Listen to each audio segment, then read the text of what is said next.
Page 2 of the residential purchase agreement, again, AKA contract, RPA, however we refer to it. There's a video for that if you need to know.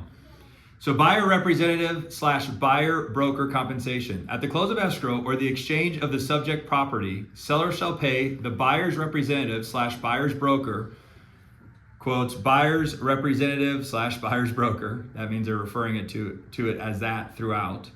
Percent. So that's a blank line. You'll see blank line percent of the gross sales price of the property. So this is where you will put in there what you want the seller to pay towards your commission. So if it's 1%, 2%, 3%, or even a flat fee. So if you continue to read, it says percent of the gross sales price of the property, or, so if you're working for a flat fee, aka $500, $2,500, as we all know, and will never ever forget, especially if you're hanging your license here at GGRE, commissions are negotiable, okay? So there is not a fixed number to put in there. You have to determine what your time is worth in exchange for the amount of time, energy, and effort you're going to invest into this transaction, and that's what you put here. This is a conversation between your buyer and yourself. You guys have to figure that out because you have a BBRA, which we'll cover in other videos. The BBRA will have an influence on what you put here. So if you're stuck at this spot, go find our BBRA video and we'll talk more in depth on it. But for this specific paragraph on page 2 of the RPA, when you're filling this out, you are asking the seller to pay whatever is put in this box, okay?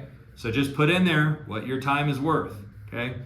Let's move on to the next part. Upon execution of this residential purchase agreement or subsequent counter offers, this clause is no longer negotiable exclusively between buyer and seller, and any modification thereafter must be ratified in writing by the buyer's representative. So the commission, once this is placed in here and this is accepted either with a counter or not, and the counter did not the counter did not counter out or address what you put in this section, the only way to change the commission would be an addendum signed by all parties. You cannot just assume or write an email or shoot a text message. The parties of this transaction are now all involved.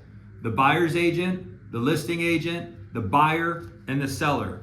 All of these people have to be made aware of any change pertaining to the commission, and it has to be in writing and signed off.